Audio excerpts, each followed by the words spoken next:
It's a jump off right here, man. Jump off. All right, so it's 6:30. Welcome again to another fine edition of Fathers and Finance. My name is Trevor Evans, along with Patrick Graves, Isaac Crumley, and Marcus Hunt. How you doing? How you doing, guys? How's it going, man? It's going well. It's going well. How you doing out there, Facebook world? For those of you that don't know, I just had my first event for over a year this weekend, actually in Fort Lauderdale. It was kind of different, with people wearing masks and everything. So I'm not too used to talking to people who got masks on, but it was a good event. Anyway, people changing their lives and all that good stuff. So I had a pretty busy weekend, and here I am now to discuss just candidly with my fathers, just finances and being a father and growing up like that. So last week we had a very, very fun show talking about, being a provider. And we discussed last week that being a provider is more than just, making that check, and turning it over and saying, here you go, pay the bills. Being a provider is looking at your life and looking at your family in ways where, will they be taken care of if I'm not here to bring in that paycheck? And so we decided that, being a father and a provider goes beyond just making a paycheck and having a job and being able to pay for everyone's, fun times. It's also making sure that if you're incapable of working and providing an income, that doesn't stop. So it's a big responsibility being a father.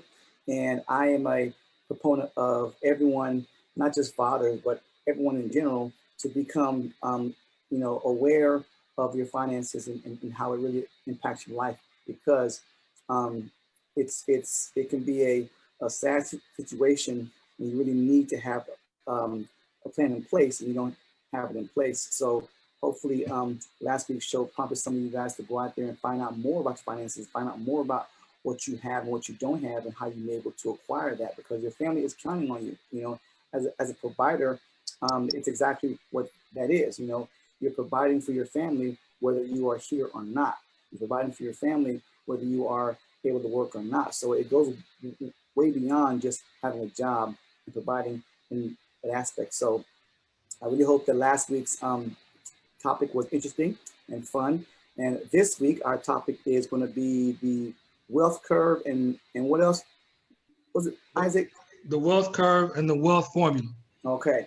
Now those two things are what we use in our industry, okay, to decide how much protection a family needs if and when the breadwinner is unable to bring in that money. So we're going to discuss tonight that formula and the wealth curve and why it's so important. And I'm going to have Isaac and Patrick and Marcus handle this most of the call, because you guys pretty much do this every day, okay? So you guys know what it's about, right? I'll jump in every once in a while and add my 2 cents, how this work. But I'm gonna go ahead and just say, Isaac, my man, why don't you go ahead and just start that off for us, and then Patrick and Marcus and I will just jump in and comment there so often. And for any of you out there on the Zoom call, if you got any questions, feel free to either type them into the chat box. We'll answer it, or if you want to just hop on and say a few words, you certainly can.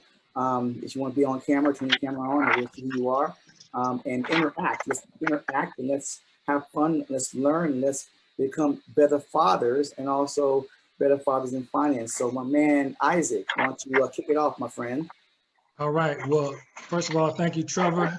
And for whatever holiday anybody celebrates around here, happy holidays, or whatever the season is. I don't want to speak for everybody. I know everybody doesn't celebrate the same thing, but I'm eating oxtail, so that's okay. Is that cool? That's cool. That's cool, brother. I certainly don't want anybody eating the swine, but that's a whole other story. one thing before I get started, man, I see my longtime friend and classmate from my hometown of Fort Valley, Georgia, Mr. William Moultrie on the line. What's up, William? Hey. What's up, What's brother? up, William? Hey. Fort Valley in the house. That's Folk what I'm Yes, talking about. sir. Yes, Folk sir. Yes, sir. Yes, That's what I'm talking sir. about. So we got my brother on. So William, I hope all has been well with you, my brother. Is that Winston I Yes. see right there walking around? What's up, Winston? Where y'all What's up, brother at? Eddie, what's going on, Eddie? What's up, Joe? Hey, what's going on? What's up? Good. So man, I again, even though we got suits and ties on, this is just going to be a brotherly I wore conversation. this on Sunday too, bro. Yes, sir. This is just going to be a brotherly conversation, man. So before we get into it, what I wanted to say here real quick, we're talking about this wealth curve and the wealth formula. And a lot of times, man, we see people and we go, man, what are they doing? What are they learning? Especially when we see other communities that, they seem to have resources and other things like that they're doing. And even if they're not very, very rich, they're comfortable. They, when a pandemic strikes, they can survive. They're not stressed out. They may not be independently wealthy, but they've made smart decisions with their money. Most people don't know that there is a formula for doing this. Yes. And it's not a complicated formula. It's not something that's new. It's just that, most of you guys know that I'm a Muslim, and the Honorable Elijah Muhammad, and Trevor brought this up the other day. He made a point that said Black people have been hidden from the science of business, mating, and wealth, basically. Mm-hmm. And we get money, we think we need to go buy something. We get money, we think we need to go, even the best of us, we may go buy an insurance policy, but that'll be about it. We're not really doing much for wealth. So we're going to discuss first the wealth formula, and then we're going to discuss the wealth curve. So if Tanisha, if you are on, we want to get on and put that screen up so that we can see. Thank you, ma'am.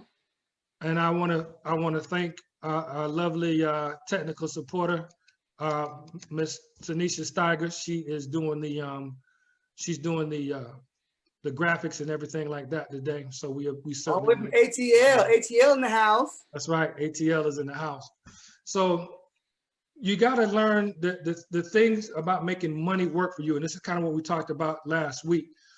You really want to make sure that you understand time and the rate of return. Time is extremely important, but it's the one thing that all of us have.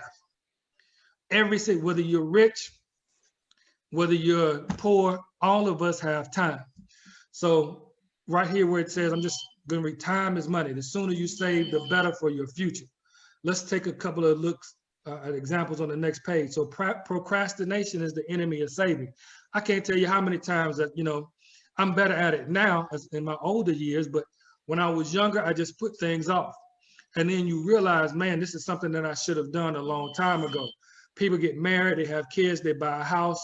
With a mortgage, they get new expenses, and then money becomes tight, and then you don't want to save.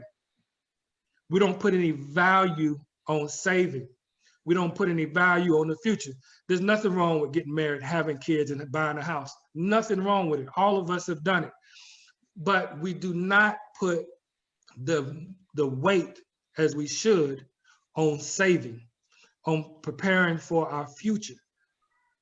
Listen, my children, I'm very blessed, man. If something were to happen to me, I know my children would take care of me. I know I'm scared that my daughter, she may be a little rough on me as far as my diet is concerned. I'm really terrified. But other than that, she would take care of me. You know what I'm saying? She would really, really be rough on me outside of that. But do we want to be a burden to our children? In other countries, other places, they want their parents to live with them. That's part of their culture, but that's not part of our culture here. Now, certainly, I wouldn't mind my parents living with me, and I hope most of us would not, but we should want to have some things taken care of ourselves.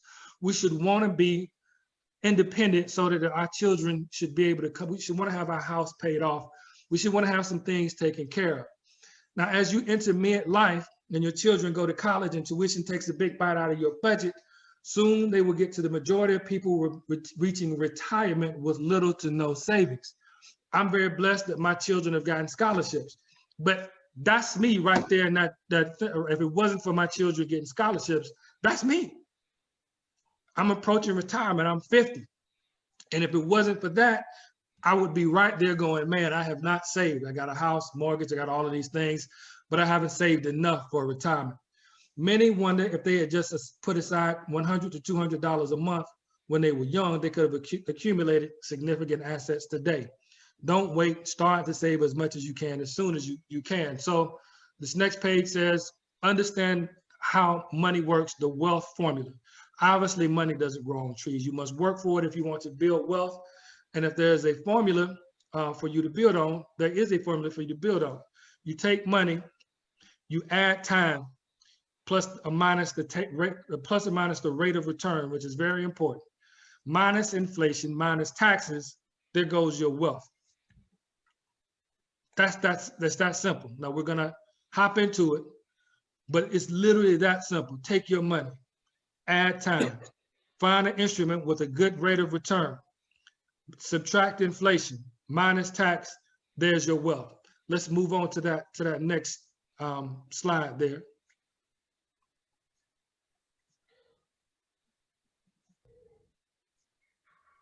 Well, this is the curve. So I guess let's go back. So let's just talk on this for a minute. Go back to the formula. So the other day on the book club, and let me do this, Tanisha. If you can find, if it's going to be a problem, just let me know in the notes. I kind of want to talk about this rate of return. Not everybody was on our other call. I kind of want to show how important this rate of return is. And while she's finding that, let's talk about time. The time that is being spent, and listen, Marcus and Patrick, anytime you guys want to hop in and comment on some examples of how this works or what have you, please feel free and hop in. But time right now is of the essence. Let me give you an example. The other day we were talking about an IUL. Now, Trevor, I know, is excellent on this as well. An IUL is an instrument that part of the money goes towards an investment, the other part goes towards insurance. If you put an IUL on a baby, which Transamerica will allow you to do, the baby has time. So let's use this example. Let's just use $100, okay? I encourage people to get IULs on their children as early as possible because of the time factor. The time factor says that, using $100 as an example, if you've got $100 and you put an IUL on the baby's young, got their whole life ahead of them, statistically speaking, what they're gonna be looking at as far as the cost of insurance is $2. Let's just say $2. That means in an IUL, 98% is going toward the investment on the IUL. Now, as you get older, that 2-year-old baby now is 20 years old, you're probably looking at $18 on the rate of return on the cost of insurance. Now you're looking at $80 going towards the investment. Then you get into where I'm at, 50 years of age. I got less years to go. So then the cost of insurance on that $100 is higher. So the cost of insurance on that $100, it may be $60, $55 for the cost of insurance. Now I've got $40 left for investment. So the earlier you start on an IUL, the better it is for you. Otherwise, you have to put in a larger amount of money to make that IUL work. So we see right now that Tanisha, I'm assuming, can everybody see that screen where it says rate of return, the magic of compound interest? Yep. All right. Now this is about, this compound interest thing is about credit. And if anybody's got any questions, put it in the comment section or put it in, just, hey, butt in and say, hey man, I got to talk to you. So you want to take your rate of return and divide it into 72. Take 72 divided by your rate of return. So for instance, you look down here at the bottom in that example, and this is about time. I want to talk about the rate of return and how it relates to time. So you look down in the example, a 29-year-old man, Tanisha, if you scroll down just a little bit for me so we can see all of the example. That's a little far.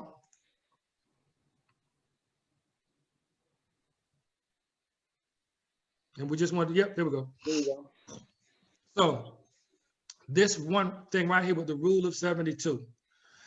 This is as it relates to interest and time. So you look right there on that first one, age 29. This man is investing $10,000 at 4% interest. By the time he turns 69, he's only got $40,000 saved. That's that rate of return plus time. And that's simple interest. That's simple, right? That's simple interest. This is simple interest, not compound interest. But this, Trevor, I'm just doing this because I want to prove how time and Got it. and interest work together. So this is simple interest, not compound. So let's move to the middle one. You got 8% right there. That same $10,000 at age 65 is now $160,000. Much better than the first slide. Again, simple interest, time plus rate of return. Now let's get over here to 12%. You look on that third one, that same $10,000, by the time it gets to age 65, you're talking about $640,000. So that's way better than that first one. That's way better than the second one. And you know, that's not super rich, but I'm telling you right now, if somebody gave me the option of the three, I'm choosing the third option versus the second and the first. Now, this isn't anything new. Most of us on here have been to school or something. Many of us have here not only have college degrees, you got advanced degrees on here. And many of us have never seen this simple rule of 72. This is something that's not taught. I went to Florida A&M School of Business and Industry. At the time I went, they were competing with Harvard for high school graduates. I never learned the rule of 72. I can't remember the professor's name. Y'all help me. The professor that's at Harvard right now that's in our program. This was not taught at Harvard. She's in Harvard now. It was Dolly, right? Yes, sir. This isn't taught at Harvard. But this is a basic principle that the wealthy use. Dolly Amaya, thank you. Thank you, Edward. I appreciate you, brother. I appreciate you, brother. Dr. Dolly Amaya. She's at Harvard. She's in the business program. She didn't have this. This is a simple rule of 72. That just shows you people want to keep this from us. So I don't want to, I can preach on this all night, but I certainly don't want this to be this a preachy type subject here. Patrick or Marcus, does anybody want to kick in and say anything? Let me jump in real quick. Go right ahead. And tell you why the time is so important, okay? And why it's not taught in any school. Because most people, when they get the opportunity to start saving money, it's either going to be in two things or three things. One, a savings account, okay? Two, a 401k, all right? Or three, a whole life policy, okay? Right. Now, a savings account, we already know sucks, okay? Yep. In a 401k, you don't earn any interest at all in a 401k, all right? But you do earn it in a whole life policy, okay? Now, here's the thing about that. A whole life policy, you're probably going to earn about 4% a year on that money, but it's simple interest, okay? Now, here's how powerful what Isaac is saying. If you invested $10,000, okay, at 4% simple interest in a regular old whole life policy, okay, what that means is this. You're only going to earn $400, okay, on that $10,000 every year, all right? So if you wanted to know how much your money is going to double or how fast it will double, okay? Obviously, if you're investing 10,000, right, that means that you have to earn at least 10,000 in what? Interest, right, to double your money. Well, if you want to know when that will be, it's very, very simple. You take the $10,000 that you're earning in interest, okay, and you divide that by the 400 that you're earning every year. Okay, so the 10,000 divided by 400, the answer is what? 25. So 25. It'll take 25 years for your money to double, at a 4% simple interest rate. Okay, Wow. and that's what they're pushing every day. Every day. Now, check it out. With the IUL, the reason why most people don't hear about IUL is because of one thing. You probably don't have enough money to be talking to. Okay, all right. Now, money is not required. Okay, but obviously, people that understand compound interest, they pretty much have the ability to make more money, or they're earning more money. Okay. Now, the average IUL earns you by 9 to 12% a year compoundedly. Okay. Now, what that means is this: if you invested that same $10,000, okay, at a 12% compound interest rate, all right, what you got to do now is you got to take that 72 that Isaac talked about and divide it by the 12%, and the answer is what? 6. Okay. So it'll take 6 years for your money to double at a 12% compounded interest rate. Now, to make it even more interesting, okay, let's say you were getting 5% compound and 5% simple, okay, on that same $10,000, right? If you divided the 5%, okay, by 10,000, the answer is what? It takes 20 years you want to double, right? Let's say if you were getting 10% compound interest on that same 10,000, what do? You take 72 and divide it by 10. What's the answer?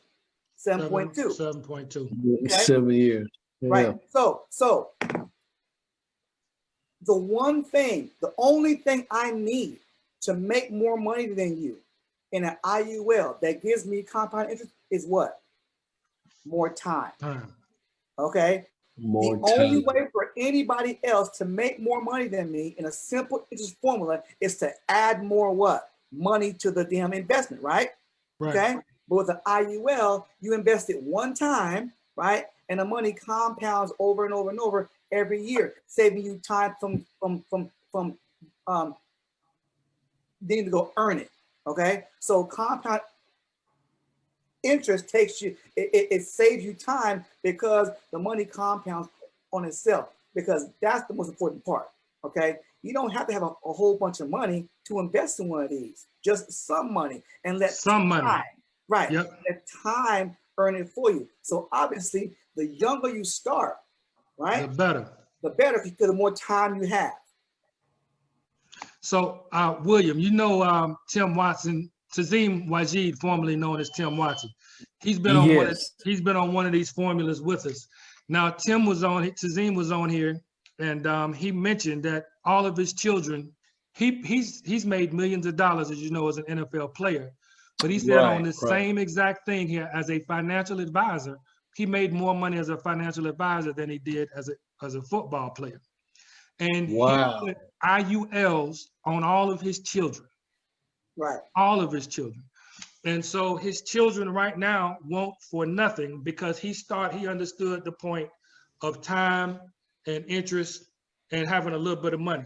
So with IULs, people, you can put in a large amount of money. You can put in you can put in a monthly amount and let it build that way. But either way, you should start with something so that you can increase, put some money towards your retirement. So, you got to start with something. And if you're doing it with compound interest, then it's absolutely, it's just going to grow that much better. So did anybody have any comments? I see Brother Edward on there looking all smooth. What's up, Edward? What's happening, Isaac? Y'all doing a great job, man. You're back, Edward. What's up, man? First and foremost, bro, you ever call that girl back? Right. Did you call her back, brother? Did you call her back? Yeah, I did. I did call her back. I did. All right. I did. I asked her if she read the Saving Your Future book. That's all. Awesome. But no, I appreciate what y'all bringing out about the time factor. I'm blessed to be, I just turned 30 in August, and I joined the campaign over a year ago. And shortly after my 29th birthday is when I started my IUL. So I'm literally the guy in the book. In the book. There you go. There you go. I'm 20. I started at 29 years old, exercising the rule of 72 properly. So I'm really excited about my future, and also what we'll talk. I guess we'll talk about the S curve a little bit later and how we can really make that thing work. Let's jump in that right now. Yeah, go hop into it. Let's go hop into it. All right, so Tanisha, go and bring that X curve up. And again, kudos to our technical support, Ms. Tanisha. Yes. Definitely. Right. All right, if my screen to act right. So the true meaning behind the X curve is responsibility. If people are not responsible, this concept is of no benefit. So, I've recently, when we were talking about this with the IUL, I've had people reach out to me that have had a questionable responsibility in their past, but they say that they want to change their life and be responsible now. That's up to you whether you help people like that. But at the same time, we're not here to judge. We're here to get this information out. But if you're not going to be responsible, there's really no need to even start focusing on this concept. You got to have a true love for yourself, your family, your future, all of these things. There are people who spend hundreds of dollars a month drinking, partying, and gambling, but have no insurance. Raise your hand if you know somebody like that. All right, I know I do. Others shop until they drop on plastic money. Parents spoil their kids with toys and lavish birthdays, yet they don't put anything into their college funds. Raise your hand if you know somebody that's got J's for their children and nothing in their college fund. I know somebody like that. All right. Their popularity and their image to their friends take a higher priority than the future of their family. The person with responsibility knows where his or her priority is, their family's financial future. You must know what you need. You must know what you want and what you need. You have a clear goal and a plan to achieve it. Quite often, the person who doesn't care about protection for the family also doesn't worry much about saving for the rainy day. If they die too soon, their family will suffer. If they live too long, they may become a burden to their children. All right, I'm about to tell my age here, but you young people, I want y'all to go. There was an old Disney dude named Jimmy the Cricket. But wow. But it was based off of the parable of the ant and the cricket. It was the ant and the grasshopper, one of the two. But Jimmy the Cricket was based off of that. But the old parable of the ant and the grasshopper, who the ant all summer long was storing up food, and the grasshopper was playing his legs and playing music, partying and dancing and whatnot. And when the winter came, basically the grasshopper froze to death, and the ant was below ground chilling and eating all the food that he had worked for in the winter. Well, we're all going to get a winter. That's just going to happen. My mind is 18, but my knee and my back let me know every morning that I'm 50. So that's going to happen. But for the people who care for their family, if they die too soon, they'll have enough insurance protection for their loved ones. They also believe in saving for their children's college education. And if they live too long, they have enough savings to take care of themselves in their later years. Without responsibility, there is no insurance need, and no saving, there is no X curve. So let's take a look at that X curve here real quick.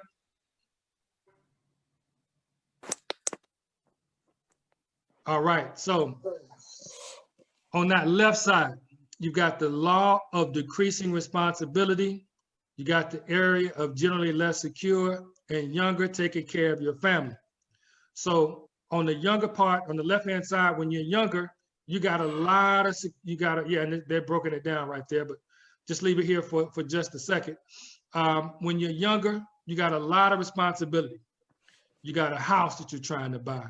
You got, you're getting married. And if you got a wife, if anybody's single on here, you don't have no responsibility when you get a wife.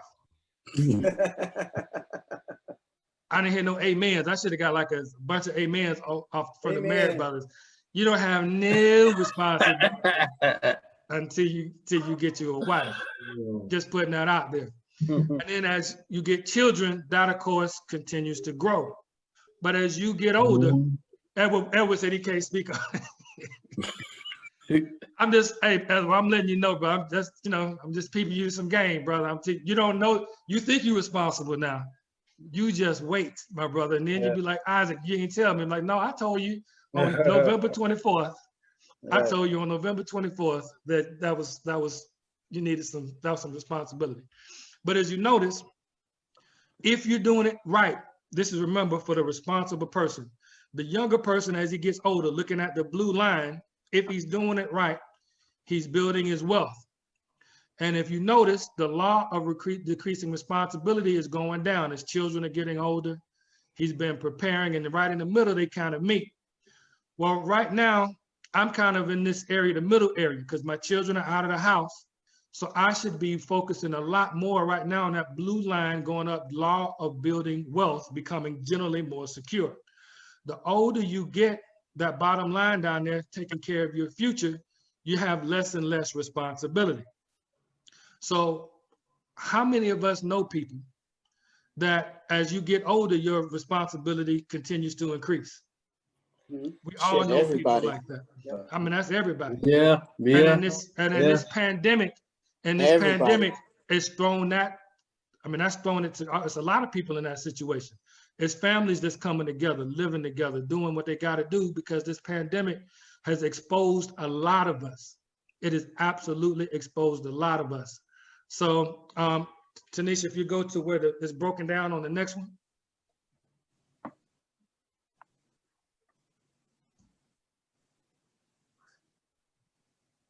All right.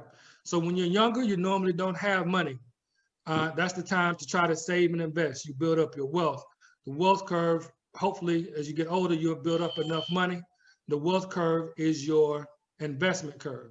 Your responsibility curve, and let me move, I got my thing here in the way. Responsibility curve, however, when you are younger and start a new family, that's when your responsibilities are the highest. Children, mortgage, college, university saving, debts. You want to try to get, as you get older, bring your responsibility down, down, down. Now, life happens. Life absolutely happens. If you get, if something would have happened and my family had to depend on me, I want to be there for my family. I don't ever want to not be a blessing to my family. But that being said, all right, Ricardo, we appreciate you, brother. But that being said, we have to put ourselves in that type of position to be responsible. We really do. Anybody wanted to comment on this? How this has affected them? Anybody that's in the campaign, or anybody that that's seeing this for the first time and not in the campaign?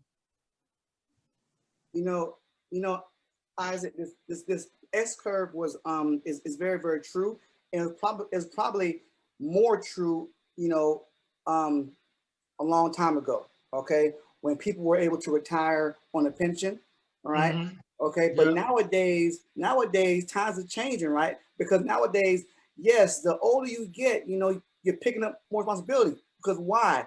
Now these kids can't take care of themselves, and what are they doing? They're coming back home. Mm-hmm. Okay, they're coming back home. Yeah. Right? So you need something outside of yourself that can bring in an income for you without you having to go earn it, because the older you get, the less you're going to be able to work. Okay. And for those of you out there that don't know what an IUL means or what an IUL is, it stands for Index Universal Life Policy. Okay. And it is an insurance policy that allows you to access your money while you're alive. Okay. Without, and if it's done properly, the money that you earn is earned tax-free, okay, at a compound rate, right? As well as you being able to pull the money out tax-free as well. So IUL is really the best insurance policy out there because it covers you on both sides. It covers you on both the insurance side and also the money side. Not saying that a whole life policy is wrong. It's not wrong. It's just that a whole life policy, one thing, you're probably not earning compound interest on that, okay? Two, you're probably going to have to borrow it at a rate where you're not going to be making enough money to put it back, all right? And three, it's hard to get. When I say hard to get, it's harder to get than you can a IUL, okay? Because from in a whole life, they want to know what you want the money for, where's it going, blah, blah, blah. But I mean, in a whole life, but in an IUL, the access to the money is fairly simple, very simple. And it gets to you rather quickly. And most importantly, the money that you do use, whether you borrow the money or you can take from what you put in. Also, the IUL is also one of the only policies that allows you to also utilize the funds that you did put into your policy, okay? In a whole life policy, all right, chances are you only have access to the interest that's earned in that policy, okay? In an IUL, you have access to both the interest that's earned and the money that you put into it. So I look at an IUL as your very own bank, okay? All right, that you have access to. So when your money is not out there working, okay? When you're not, when I mean about working, I mean, if you're not investing in stocks or real estate or something, your money is sitting somewhere, right? And those of you that understand banking, a bank has a term called opportunity loss, okay? And what is opportunity loss, all right?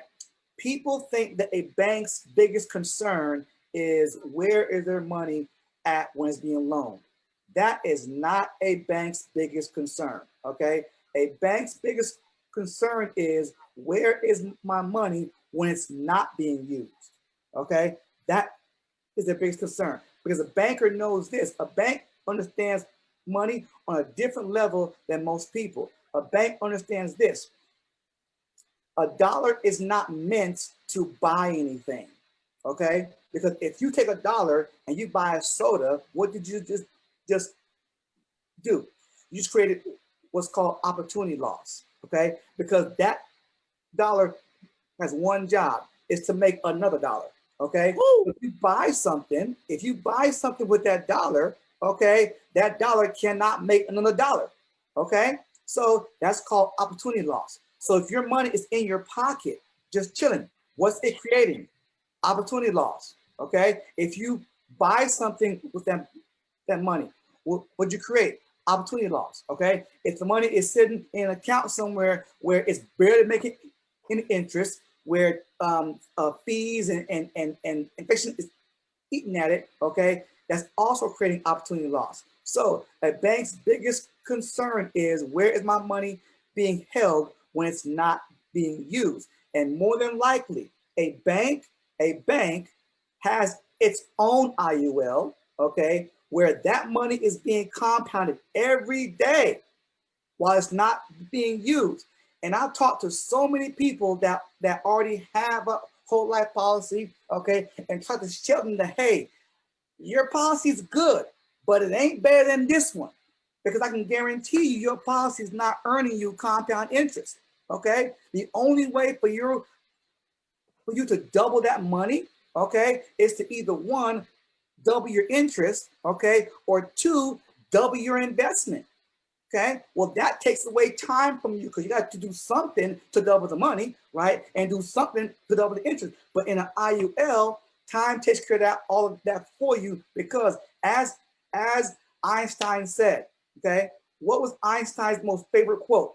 Okay, his quote was this: compound interest is man's greatest invention. Okay, it's the only way to allow time to make more money for you without you making more money with your time. All right, so many people that I've talked to that have a whole life policy, and they may have $5,000 in a cash value or 10,000 or 20,000, and I'm like, look, do you know what that can earn you in an IUL? And what confuses them is that all they hear is insurance policy. Yeah. Okay.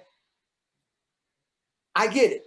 I get it, okay? And I know why they put the IUL in an insurance policy. One, people that don't have the acumen to understand it, will bypass it, okay? But two, it's the only vehicle that gives your money the 4 things it needs to grow, okay? It gives you protection, security, okay, tax advantages, and maximum growth, all right? So the IUL is the only vehicle that allows that to happen with your money. Now, when I say only vehicle, I'm not gonna lie, it isn't the only vehicle that earns you compound interest, okay? It's not, but it is one of the only vehicles that when you take the money out, it's taken out tax-free, okay? There are some annuities that earn you compound interest, okay? However, once you liquidate that annuity, you're gonna pay what on that annuity? Taxes, okay? Taxes. So if you fund that IUL with already taxed money, okay, it now grows what, guys? Tax-free. Tax-free. Okay, you tell me what vehicle will allow you to grow your money tax-free at a compound rate and then take it out whenever you want to, tax-free as well. Okay, so an IUL is literally a what? Your own personal what? Bank account.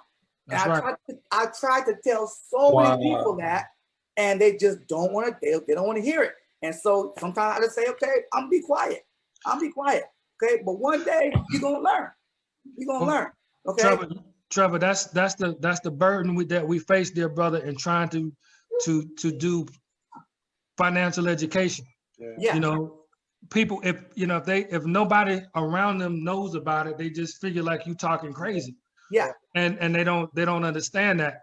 But what you have to do, if everybody else around you is struggling and this person is not, find out why they're not struggling. Start putting that type of thinking together. I put a post there, Isaac. I put a post on Facebook one time, right? Okay, that said, talk to me if you want to earn 9 to 12%, compound interest on your money. Okay, huge response. All right, and I want to say maybe about 20 people or so reached out, and most of those people got a policy, and the ones that didn't, okay, were the ones that they either had one already, okay, or they had a whole life policy already and thought that I was trying to sell them another insurance policy. No, I wasn't, okay? I was trying to get you 10% a year compound on your money. Right.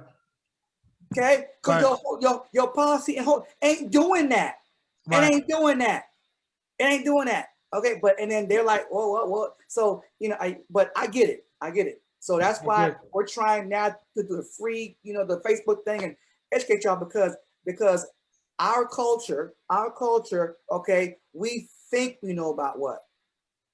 Money, okay? Right. And the late Wayne Dyer said this, and I put it on my post, the highest form of ignorance is to ignore anything that you think you know about. Right. Wow. Right. Indeed. Yes. Wow. Okay. If you want success, you find someone that is successful, okay, that wants to help you, okay, that disagrees with your viewpoint, and ask them why. Right. Why should I choose an IUL over a whole life? Okay, let me explain to you why. Okay. Trevor, yes. not to disparage other people or other companies, anybody that can go out and get protection, that's absolutely fine. But I have this conversation with a lot of times with people from Primerica, and it's just I don't. Had to go there. Yeah. I'm sorry. Who SAL? I just try to get listen, man. I absolutely want you you got protection down. They certainly have protection down. Protect your family. They have that 1,000,000%. But how they don't understand is compound interest and how it can set up their entire family, the entire worldview. I mean, it can change everything for you, man. And we've just got to do a better job, I figure, in trying to communicate this to our people. And I see you, man. I feel you 100% on that, Trevor. here's the thing too. I share in my weekends I speak, okay? I share a law that hardly no one knows about, you know? And Tanisha, if I'm able to share my screen, okay, I want to bring up this law, all right?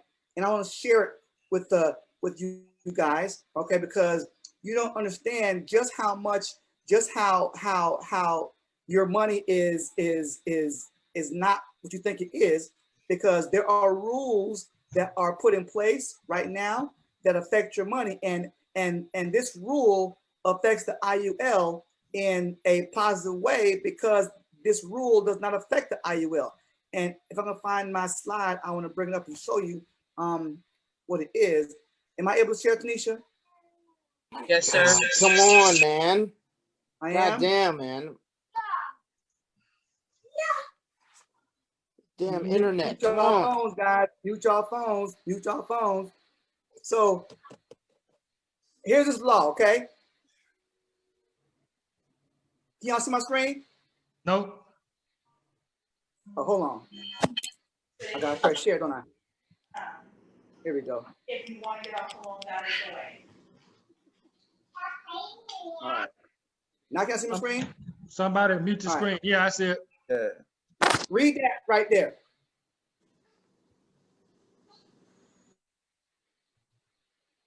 You want us to read it out loud? Yeah, read it.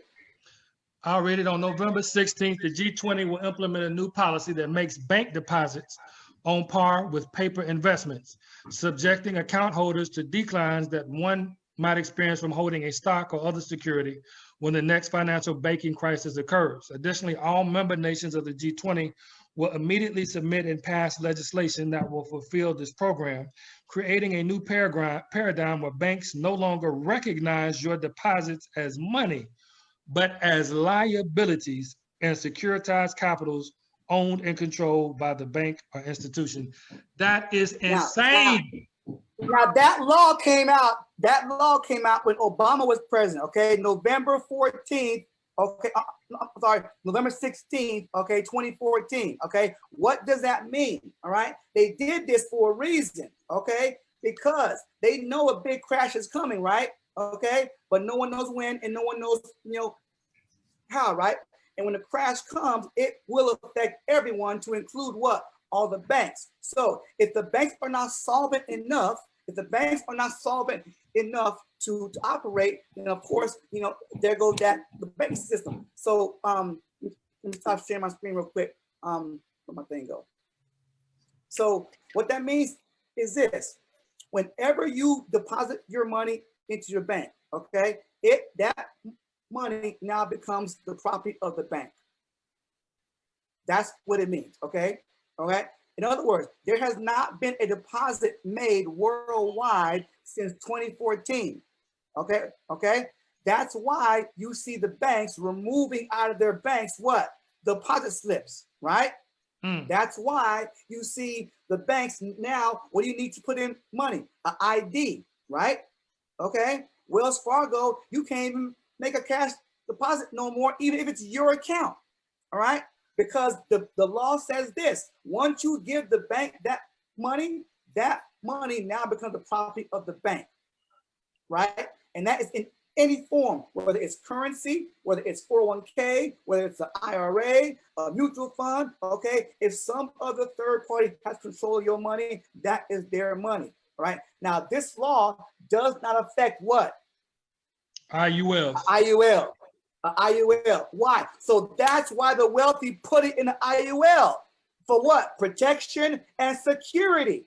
Okay? Because that law, so while everyone else, so when this really kicks off, okay, while everyone else is having problems accessing their money, okay, you won't. Why? Because your money's not held in a bank. Where's it held at? IUL. In an insurance policy. This is what makes the IUL that much more important, because of this law. And this law has been in effect since 2014. Trump just came from a virtual G20 summit over the weekend. Okay, this one was held 2014, November 16th, 2014 in Brisbane, Australia. Okay, that was when Obama was president. All right, it gets even worse. What does that mean? Okay, what entity controls or protects or insures our money? The government. The FDIC, right? Yep. Right? But the FDIC. FDIC insures what? It insures deposits. Yep. That law tells you what? It don't mean nothing. There ain't no more deposits. Right. That deposit Okay. is gone. Now, what would have happened to Obama? What would have if Obama came out and said, "Hey guys, guess what I learned this weekend?" And guess what? If Obama would have disbanded the FDIC, what would have all of us done? Got mad. Ran and pulled our money out of the what? Out of the bank. Out of the bank. Okay. Okay. So he didn't announce this. He didn't announce this because one, probably would have been shot. Okay. And two, you know, so it's bigger than just an insurance policy. Okay. This is the only way to protect your money. Because this law that is in effect right now, okay, does not affect the IUL. So if you're wondering why all the bank changes, if you're wondering why all of a sudden, you know, you damn near have to give a damn stool sample to take money out of your account. Yep. Okay, it's because of this law. You know, Trevor, I think Tanisha has an article on here that she wanted to bring up. You might have to stop sharing your screen there. She Yeah, wanted I'm trying to stop saying I can't do it. I don't know what I'm doing. She's I can't find my cursor. Scroll to either the top or the bottom and see if you see stop share or at least pause share. I can't find my cursor though. Hold on, wait a minute. Look at that. Well, while Trevor's looking for his cursor, there we go. Oh, look at that. Okay. So, There we go. There we go. Nope, we're still sharing. There we go. Okay, is that the article right there, Tanisha? Tanisha? Yes, sir. That's the article. All right. Updated. How do Black people spend their money? The racial wealth gap. All right, so let's scroll down and take a look at it here. All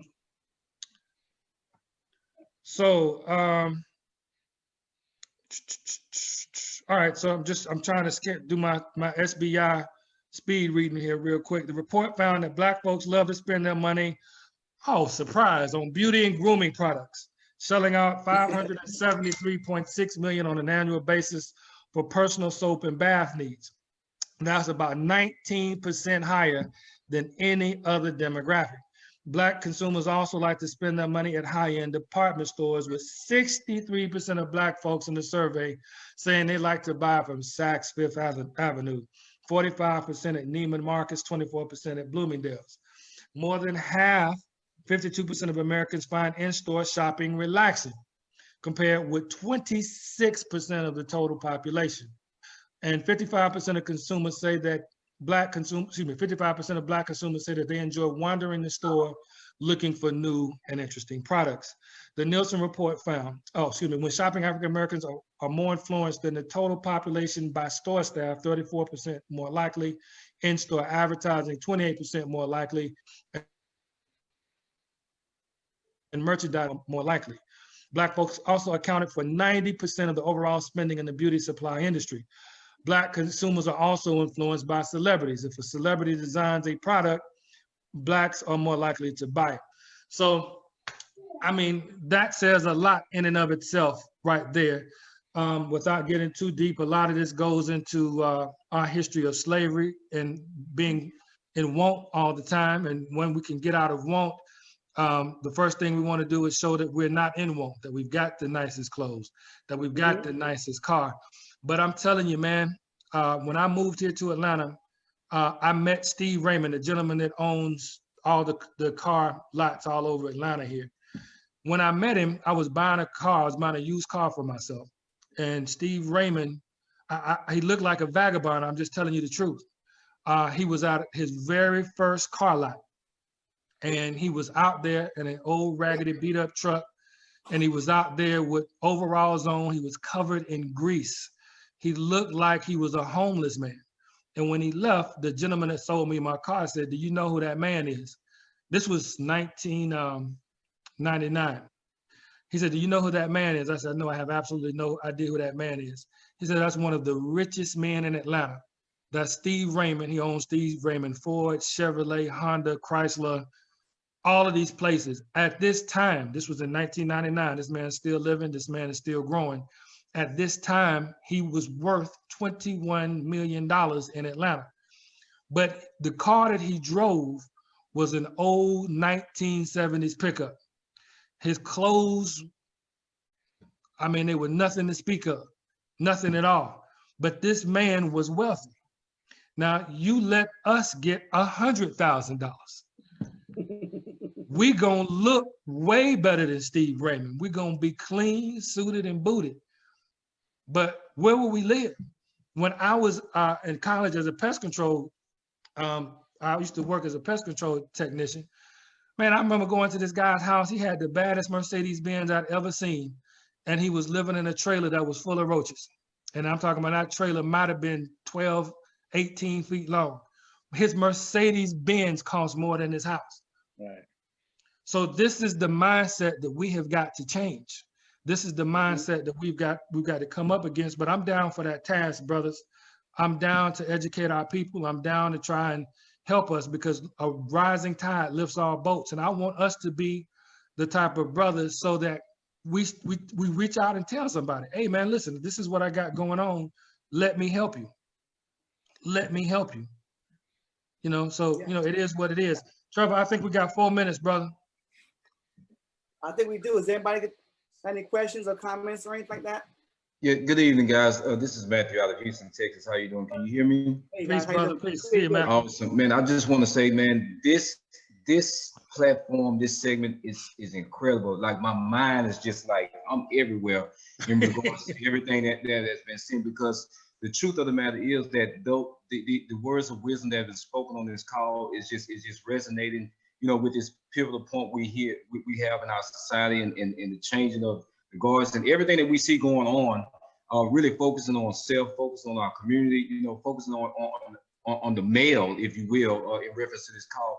I mean, it's just incredible. You know, I'll say one thing in the essence of time, or in respect of time. Listen, transparency, right?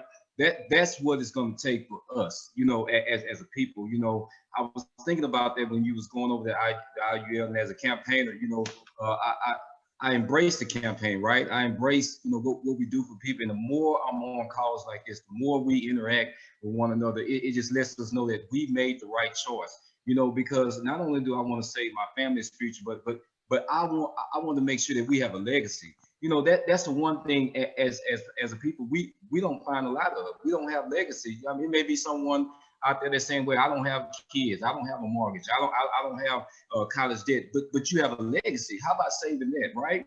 And so I began to think about this thing. I said, well, you know, when it comes to transparency, you know, I thought about it. I said, now I tapped into this IUL, right? And I didn't really know, like, this thing is not the flip phone. You know, that the IUL is like the iPhone 12 that's getting ready to come. iPhone 15. I mean, it's incredible. It's a vehicle that can take you all over the world, if that makes sense, you know. And so I thought about that, and I said, well, you know, I began to have negative thoughts of what I can and cannot do with this thing, you know. But I'm gonna tell you, education and knowledge is powerful when you use it. You know, I'm looking at, I say, well, maybe I can just maybe save $300 a month, and I've been around for a while, so I know how it works. But again, we're skeptical, right? And so I said, well, you know what? Let me look at this thing, and I said, well, I can do this. But the more I understood the IUL, and I understood this incredible vehicle and this incredible tool about legacy, and the incredible thing, how we should store our money for growth, safety, tax protection, like the other guys, right? I say, man, look here, you cannot not put more. It has to be more. It has to be more. I began to look at my spending habits. You know, I was looking at that list. My God, I need to get that article. It's powerful. Listen, spending more money on food, at almost $150 a month. I'm like, are you crazy? You can go from $300 to $500, Matthew. You can do it. And so it's no more excuses. You know, not only 500, but as much as we can we should make sure that we have that protective wealth. And so many things, once the juices get to stirring, I'm excited. You know, I feel you, Trevor, and I appreciate you, brother. And so this Hey is man, I incredible. appreciate you too, man. You know, I speak on wealth every weekend, and I don't even mention the IUL because it is so powerful that the people in the room, it will scare them. And if they ask me, Trevor, how do you open one up? Ask me, I can open one up for you. Okay. Okay. Absolutely. And they ask me, well, Trevor, what would it cost to open one up? Well, it's very, very simple. What can you afford each month? All right. And if you're already contributing to a 401k, if you're already contributing to a whole life policy, there you go. Just divert it into an IUL. It doesn't cost you nothing more. You know, it's with and we wonder why we're falling behind when it comes to wealth. It is not difficult at all to become wealthy. Just listen to somebody, okay? And I wish I could talk about this on the weekend, but it is so powerful. The people in the class will say, "There's no way this is real," so I don't mention it. You gave us too much on the weekend, buddy. My mind is still blown. You blew my mind this weekend, and here we are again. You just putting on more on top of me, man. Thank you, Winston. Man, I tell you, if people knew the kind of knowledge that was in my head and Patrick's and Isaac and Marcus, it would scare them. And we're trying to get it out there as slowly as possible. So we're hoping that this platform does that, you know, and gets people more back in here but yeah, man, if you want to know how to open an IUL, holler at me, okay? It's very, very simple. And it costs you nothing, okay, to do it, right? And you got it. So before we go, real quick, you got anything to say, Patrick, Marcus? No, I don't have anything to add. I mean, you killed everything. You know what I mean? Like you always do. Yeah, the IUL. I haven't. You know, I'm still. I'm still with the old whole life. That's when I first started. You know, when I first joined the campaign, that's what I kind of started with. But I definitely need go ahead and make that switch. Knock that out. Yeah, Knock that out. Yeah, for sure. Knock that out, brother. Yeah. And one other thing I wanted to mention about the protection part of it. Y'all remember O.J. Simpson, obviously. And O.J. Simpson, they took almost everything he had, but O.J. Simpson is still living the life. Yeah. You know why? O.J. Simpson had an IUL and they could not sue him and take that money. Yes. O.J. Simpson had an IUL and they can't take his money. He's still living life. He's living his best life out there, golfing and eating and doing everything he want to do, but they can't get his money. Yeah. So that's another part of that protection. What's up, Patrick? You got anything to say, Patrick? Will you jump off? How about you, Edward? Oh, no, y'all did an incredible job. Thank you guys for having me. I learned from you guys each time I step on this thing. All right. Keep us posted on that system. Yeah, that's right. So again, we'll be here again next week again at 6:30. Again, don't know the topic, but whatever it is, it's gonna be juicy. So hope to see y'all here again. And I hope that today's hour was profound. And all of you guys out there on the call, especially my guys that push the IUL, feel free to contact me. I will send you that law. Because it's a powerful tool when you sell the IUL, because you can literally say, if you open this policy, nobody can touch your money by law, and that should help you guys push this thing a lot more. So again, thank you, myself, Marcus, Patrick, Isaac, you look good out there, Winston, Edward, Matthew, all you guys. Thank you for logging in. Tanisha, thank you for again providing excellent support. Delita, my girl, I love you. Femi, I love you even more. And guys, we'll see you again. Eddie, my boy, Eddie, I see you. All right, so again, we'll see you back here again next Tuesday, 6:30, guys, okay?